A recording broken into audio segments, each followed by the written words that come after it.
Okay, here is everything that happened since my little rock bottom project I started 2 weeks ago. And as a reminder, I'll put the video here, but if you have no idea what I'm talking about, I kind of try to force my own rock bottom to get myself out of this victim mindset, because I really want to change my life even more than it already has changed in the last few years. And I want to find a way to monetize my lifestyle, if that makes sense. Like, I want to keep the mental health and the habits that I build in terms of like fitness and being flexible in terms of location, but make money with it. And I forced my own rock bottom in terms of saying, okay, Laura, you need to stop moving for a while. So I like moved back to Madrid, doing a 7-week house sit over the summer, which I initially didn't really want to do. I applied and got a job in sales here in Madrid that I knew I didn't want to take. I wanted to use that job to like have the motivation to like get another job or start a business. And it kind of worked in a sense. I've already now quit that job again, or like declined that offer, because so many positive things have happened in the past 2 to 3 weeks. So what happened since? I have outreached to over 50 founders, CEOs and creators to look for paid work that is remote. I have reached out to those 50 people within the span of 1 week. So it really is possible to like produce mass outreach if you have no other options or if you're really miserable. And the majority of outreaches I did was like Loom videos. So basically telling them why they should hire me, what they should hire me for in a Loom video. I sent my Ikigai as well, which is like a Japanese test of what you should be doing in life or what your purpose is. Oh my God, there's so many flies here. Did a lot of video applications in general. And you can see also like from those 2 weeks, like the amount of shits that I give is like down to zero. I'm filming here in public. I literally don't care no more. From those 50 outreaches, I got 2 answers. One CEO replied back to me, referring me to the company's website where I should apply. But it was literally in-person, full-time positions for countries that I don't even have a work visa for. So it's really unrealistic and not what I want at all. Like, I want to make money by myself. I want to build something myself. And the only job I'm willing to take to support that would be something remote that pays me for the skills that I already have without having to like get a visa for anything. One other person replied back to me, which is this ex-podcaster. He's like kind of known, I guess, who like interviewed Gary Vee and like really high-end creators in the past, but he doesn't want to do podcasting anymore and he wants to become a hypnotherapist. So it was a really good call. He took like 50 minutes to listen to me and I gave him so much input for how he could make his business better, what I see in his business, what is lacking, and he took notes. So I assume that I do have knowledge that other people are lacking. But you know, when I was like a little bit more forceful and asking him like, okay, because he asked me in the end, where does this leave us? And I was like, well, I think we should agree on like a set number of hours or a set number of tasks, and then we should agree on a price, and then we should start working together. And he was like, oh, let me think about it.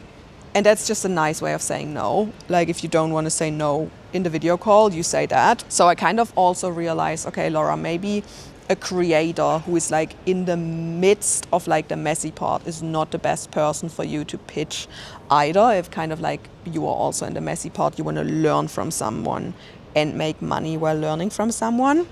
So a lot of value from those 50 applications.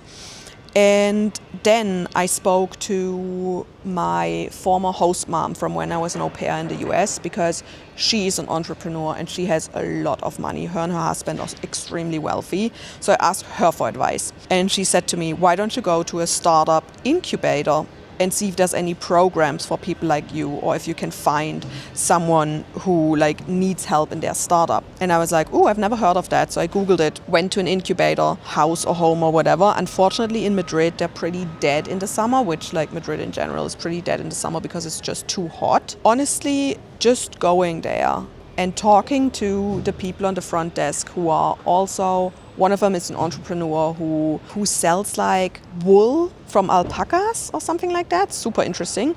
And the other one works there to support herself financially while building her own business. And I felt so seen and understood that I have not felt in a really long time, because I think what most entrepreneurs also face is they do no longer fit with the people in their current circle of friendships, because if you have that level of ambitions and dreams and want to make money for yourself, there comes a point where people who work in corporate just simply don't relate to you anymore.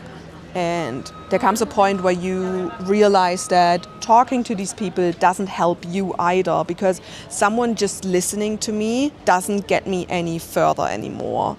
It was good for a while, but it just changes my thinking into, oh, okay, maybe it is not possible for me. But I truly think it is possible for me. I just need to change my circle a little bit. And yeah, it was really good to like feel so seen and understood, even though those people were also in the messy middle part and they were also very confused.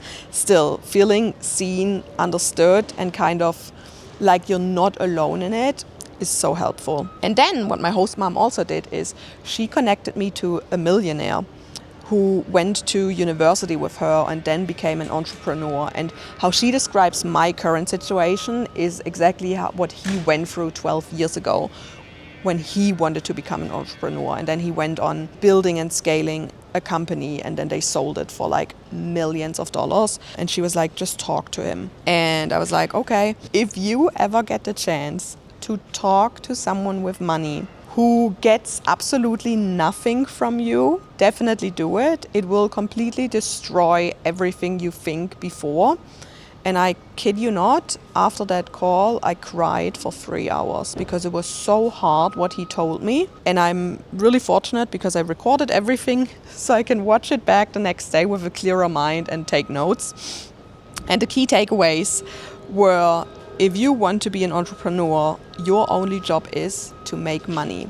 Your only job in the beginning is, how can I go from zero money to my first sale?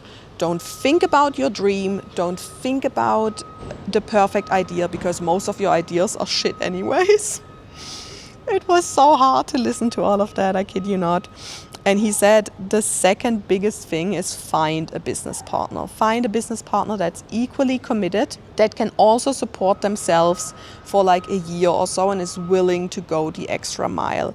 And he says there are people who are looking for that same thing. So I think those should be my next 2 assignments. That's the only thing I'm going to focus on for the next 2 weeks. Let me be clear. He said to me like, build something with Claude Code and then send it to me. For him to offer that to me without me being able to pay him or give him anything is huge in my opinion.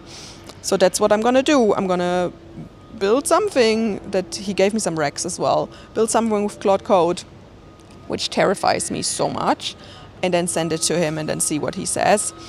And then also I'll have some leverage, I'll have like kind of like a portfolio of what I built before, and then I can approach people again and be like, okay, this is what I built, this is what I've been doing, let's like get together. And I think that is going to be my mission for the next 2 weeks. Learn Claude Code, which I said that like I'm so terrified of learning it, and I do believe that most people who are like completely anti-AI are just scared and they don't understand AI, which is also where my biggest fears lie.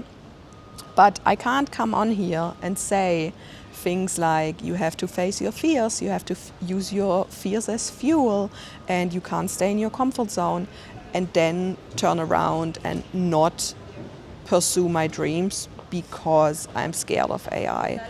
I just can't do that. That just would be the biggest lie in my entire life. So I guess we're learning Claude Code in the next 2 weeks, and then we'll see where it goes. I'll send it to that millionaire guy, see what he says, and then at least I have leverage and a portfolio to then bring to entrepreneurial events to find a business partner who's equally committed to building something and sticking together for a while. And we'll see where that leaves us. Stay tuned, because I know I am.